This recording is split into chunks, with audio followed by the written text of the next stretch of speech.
My channel. तो friends देखिए, आज मैं मिड टर्म का जो पेपर आज हुआ है 2 तारीख को जो हुआ है, ठीक है, वो साइंस सब्जेक्ट का है ये, जो अभी आज ही हुआ है, ठीक है, जो 2 तारीख को हुआ था 11/2022 का, क्लास 9th का वो वाला है ये, ठीक है। तो देखिए स्टार्ट करता है, आंसर देखना। तो देखिए पहले में क्या है, लकड़ी की मेज को ठोस कहा जाता है, कारण क्योंकि वो निश्चित होता है और उसका आकार भी निश्चित होता है। क्या उसका आकार और आयतन निश्चित होता है, देखिए ये रहा, ठीक है। और इसके बाद देखिए क्या है, अथवा में भी जो क्वेश्चन दिया था, ये अथवा में, ठीक है, जो अथवा में क्वेश्चन दिया है, 1 मिनट देखते हैं, चलो रुक जाओ 1 मिनट।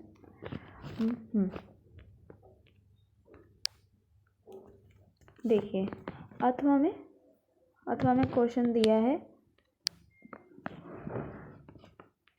1 मिनट। हम अपना हाथ हवा में आसानी से उछाल सकते हैं, मतलब चला सकते हैं, लेकिन लकड़ी के एक ठोस बॉल के माध्यम से ऐसा करने के लिए हमें काटने की अपेक्ष होने की आवश्यकता होती है, कारण, ठीक है। आपको कारण लिखना है, तो आप इसमें कारण क्या लिखेंगे, देखिए हवा में स्पेस होता है, इंट्रोजन यानी कि जो गैस होता है उसमें स्पेस होता है ना, इंट्रोमैकेनिकल स्पेस होता है, वो आएगा ये आंसर इसका, ठीक है।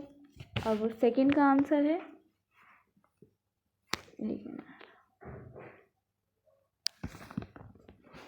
सेकंड देखिए क्वेश्चन क्या बोल रहा है।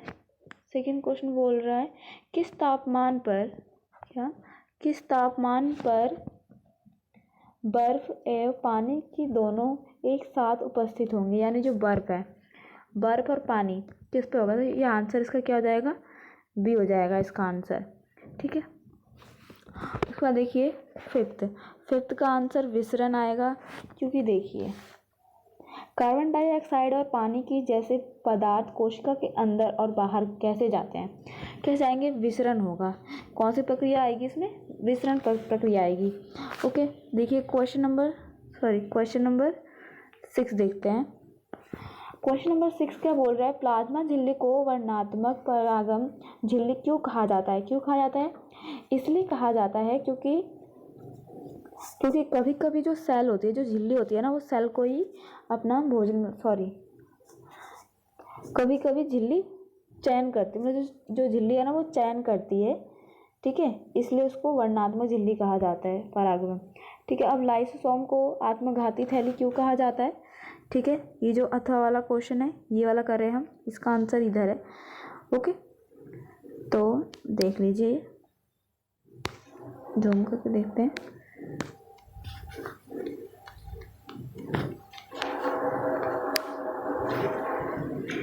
इसलिए कहा जाता है क्योंकि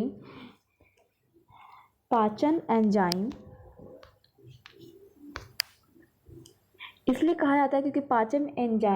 कभी कभी सेल को भी अपना पाचन बना लेते हैं, यानी कि अपना भोजन बना लेते हैं। कौन बना लेता है, एंजाइम बना लेता है, ठीक है। इसलिए वो आत्मघाती, जो लाइसोसोम है वो आत्मघाती थैली कहलाती है, ठीक है। अब देखिए 7 का आंसर क्या है, 7 का आंसर आप ए टिक करेंगे, ए है इसका आंसर, ठीक है। हृदय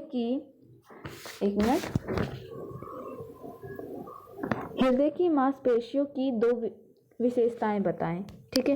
तो 2 विशेषताएं यहाँ पर मैंने लिख रखी है,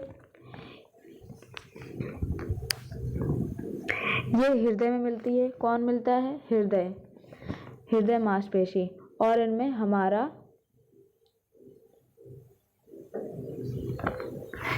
कॉन्सेंट्रेशन होता है, ओके, ठीक है। अब देखिए जो 9 आंसर है, जो 9 है, 9 क्वेश्चन नंबर 9, ये दोनों ही गलत है, ठीक है, दोनों ही गलत है। अब देखिए क्या है, एक ये वाला क्वेश्चन देख रहे हैं, एक प्रयोग के दौरान एक स्पेशली द्वारा भेजा गया एक सिग्नल 5 मिनट में ग्राउंड स्टेशन पर पहुंचता है। ग्राउंड स्टेशन में की दूरी कितनी थी, यानी उसकी दूरी ज्ञात करनी। तो इसमें आपको देखो क्या करना है, यदि सिग्नल प्रकाश की गति से चाल करता है तो अर्थात इसका, ठीक है। तो इसमें आपको चाल के बारे में बताना था, ओके। तो देखिए नेक्स्ट है टेंथ का आंसर देखिए। क्वेश्चन क्या बोल रहा है, 4 कार हैं, ठीक है। एक इधर कार है और एक इधर कार है, एक इधर, ठीक है। और एक हाईवे रोड है, ठीक है। और इसमें सबसे धीमे कौन चल रहा है, मतलब इसमें क्या पूछा है, उसकी दूरी ग्राफ पूछा है। यानी कि यहाँ पर देखो हमें दे रखा है दूरी ग्राफ, ठीक है। तो इसका आंसर क्या हो जाएगा हमारा, इसका आंसर हो जाएगा बी, ठीक है।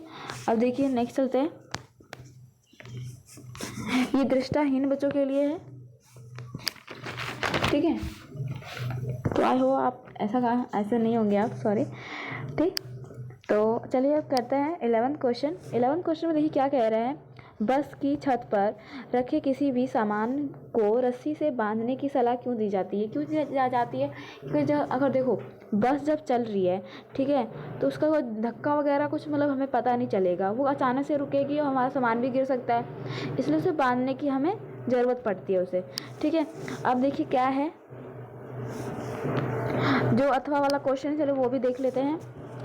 एक कटरे खिलाड़ी के एक ही झटके में बर्फ की सिल्ली को कैसे तोड़ देते हैं, ठीक है। तो यहाँ पर इसका आंसर है, सॉरी मैं दिखा देता आपको, ये देखिए इसका आंसर, क्योंकि इसमें अधिकतम संवेग होता है। अब संवेग क्या होता है इसे आपको मैं 9th चैप्टर में दिखा दूंगी, मैंने वो भी बना रखा है, ठीक है। अब देखिए नेक्स्ट क्वेश्चन क्या है आपका, निम्नलिखित में से कौन सा न्यूटन गति के लिए द्वितीय नियम है। यानी आपको जो न्यूटन गति थी उसमें से आपको ये करना था, उसमें से आपकी मतलब कि इसमें द्वितीय नियम पूछा है। इसमें द्वितीय नियम के अनुसार क्या क्या इसमें दे रखा है, ठीक है। तो उपरोक्त सभी दे रखे हैं, इसमें ऑल है इसमें, ओके। चलिए नेक्स्ट करते हैं क्वेश्चन नंबर 13। तो क्वेश्चन नंबर 13 में देखिए क्या कह रहा है, क्वेश्चन नंबर 13 में देखिए क्या कह रहा है, भंडारण के दौरान अनाज के नुकसान के लिए कौन से कारक जिम्मेदार होते हैं। कीटनाशक जो जीवाणु होते हैं वो जिम्मेदार होते हैं, अगर वो खाएंगे नहीं तो होगा नहीं है, मतलब ऐसा नहीं होगा, ठीक है। अब देखिए क्वेश्चन नंबर 14 का आंसर देखो सी है इसमें, ठीक है। आपको इसमें से चयन करके लिखना था यहाँ पर, ठीक है। तो इसका आंसर होगा ए सही है, यानी कि देखिए जो कृषि में कुछ रोग है ये सब, ये वाला जो है ए वाला सही है और आर वाला गलत है इसमें, ठीक है। तो एक क्वेश्चन नंबर वो, यानी कि सी हो जाएगा इसका आंसर। 15 का आंसर क्या है, 15 का आंसर ए है, ठीक है। चलिए नेक्स्ट में करते हैं 16 क्वेश्चन नंबर। तो 16 का भी जो है ए आंसर है, इसका भी जो लिखा है ए और आर दोनों सत्य हैं, ठीक है, ए वाला, ठीक है, और आर ए का सही, ठीक है। अब देखिए क्या है इसमें 17 देखिए क्या कह रहा है वो, मछली के कृत्य। तो इसको हम क्या पढ़ रहे हैं, हम आंसर सीधा डायरेक्ट कर लेते हैं, ओके, ठीक है। ये जो देखिए,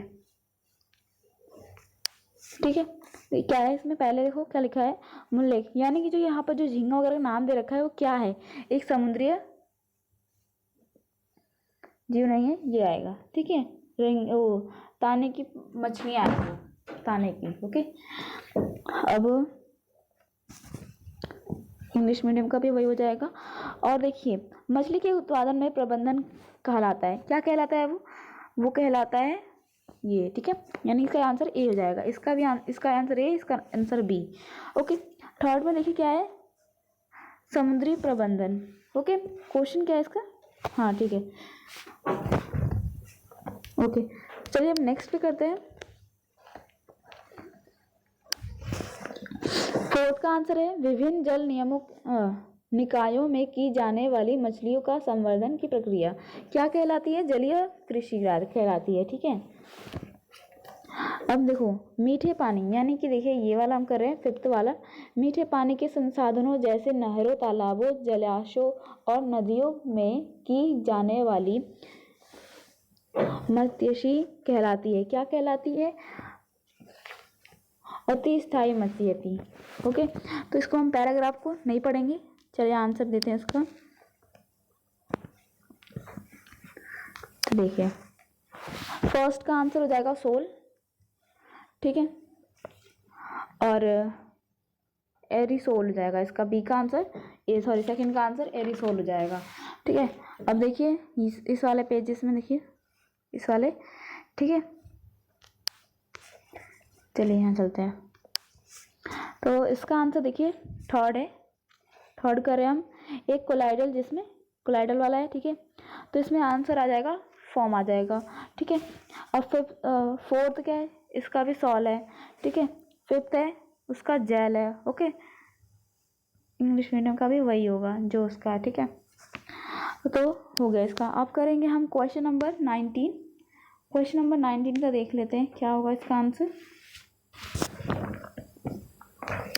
ठीक है। तो फर्स्ट का आंसर जो न्यूटन का गति का तीसरा नियम है, कौन सा इसमें तीसरा का नियम है, फोर्थ, जो थर्ड है इसका आंसर डी है, ठीक है। उसके बाद इंग्लिश मीडियम का भी हो जाएगा, ठीक है।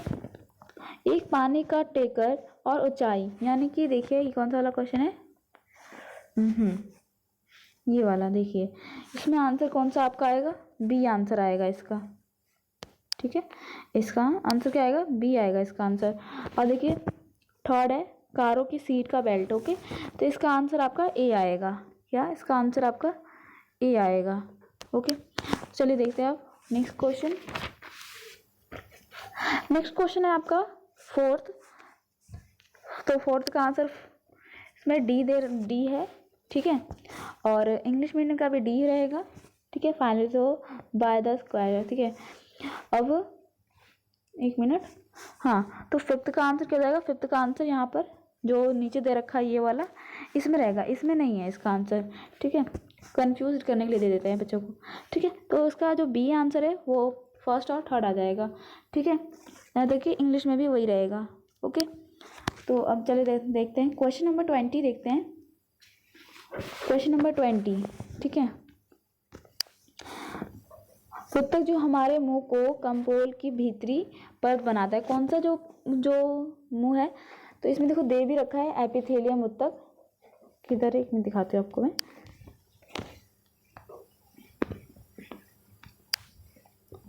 ये देखिए शरीर के अंग, ठीक है। इसको अगर आप करते ना तो इसको आपको आंसर मिल जाता, ओके। तो देखिए इसका आंसर चलिए टिक कर लेते हैं हम।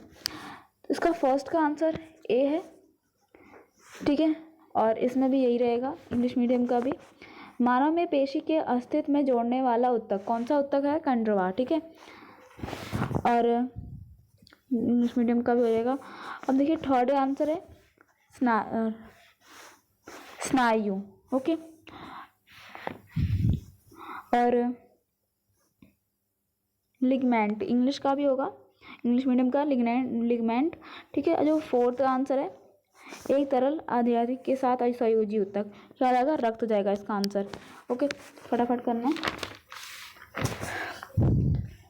तो इसमें आपका तंत्रिका उत्तक आ जाएगा, कैसे आएगा, देखिए जो मस्तिष्क होता है, जो तंत्रिका उत्तक है ना हमारे पूरे मस्तिष्क से लेके कमर तक पूरा रहता है, तो वो जो मस्तिष्क से रहेगा ना तो भी उसमें तंत्रिका उत्तक ही आएगा, तो इसका आंसर यही रहेगा, ठीक है। तो आप कंफ्यूज मत होना, देखिए। अब देखिए सेल्सियस और कैल्विन है इसमें, तो कैल्विन आपको पता ही है, देखो कैल्विन में बताते कैसे इसको आप करना होता है आपको,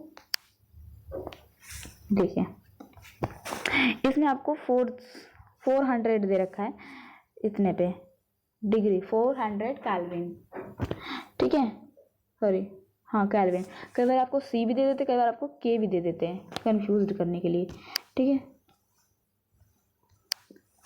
तो देखिए 400 को अगर हम माइनस करेंगे 273 से, तो इसका आंसर आएगा 673 इतना। तो आप इसमें देखो इस लास्ट में ये था ना, तो आप ये कर सकते हैं, ठीक है। तो ये इसका आंसर आएगा, ए का आंसर है ये, ठीक है। अब देखिए इस तरह से बी का भी देख लेते हैं, जो है सॉरी ए का, वो है इसका कैल्विन, ओके। तो इसको भी माइनस करेंगे 273 से, कोई कोई मैडम में बोलती है ना 15 से भी करना है, मतलब पॉइंट में 15 से करना है, बट आप 15 से मत करना, ठीक है। तो ऐसे ही करते देखिए, तो इसका आंसर आएगा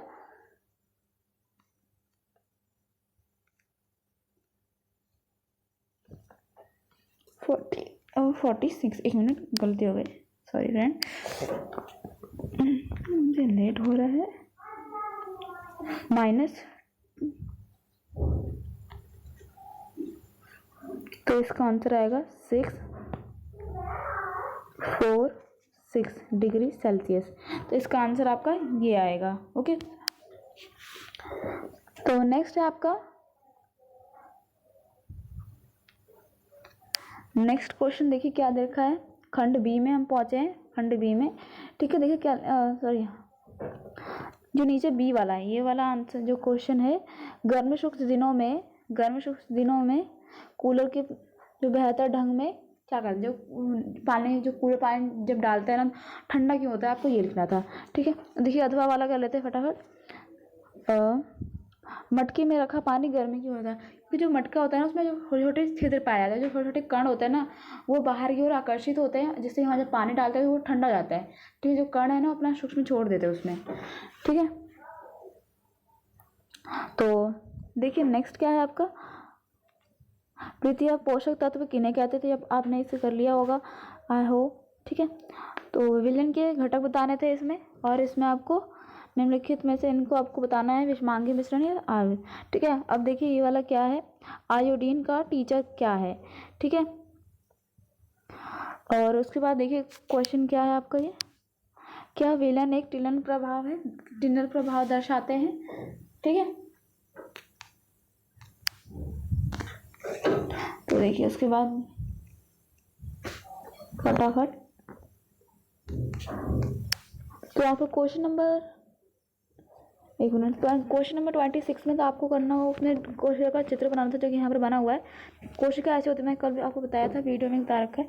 कोशिका ऐसे होती है, जो कोशिका, ये वाला कोशिका द्रव्य होता है। ठीक है, इसमें ये केंद्रक होता है, ये वाला केंद्रक होता है। ठीक है, और ये केंद्रक द्रव्य होता है ये। ठीक है, और इसमें छोटे छोटे माइट्रोकॉन्ड्रिया होते हैं। ठीक है, माइट्रोकॉन्ड्रिया होते हैं। यहाँ पर प्लाज्मा झिल्ली होती है, कोशिका झिल्ली, सॉरी प्लाज्मा झिल्ली कोशिका झिल्ली एक ही होती है। ठीक है, तो अब देखिए उसके बाद क्वेश्चन क्या है इसमें,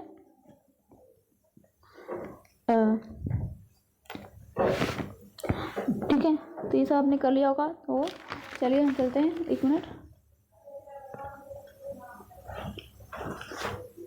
ठीक है, तो इसी प्रकार देखिए यहाँ पर भी एक क्वेश्चन है, पादप कोशिका में राजधानियाँ क्यों पाई जाती हैं। ठीक है, तो आप अपने से कर लिया होगा। चलिए नेक्स्ट क्वेश्चन चलते हैं, तीसरे स्थान पे।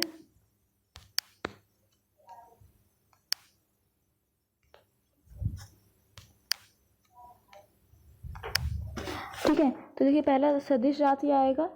ठीक है, और क्यों आएगा, देखिए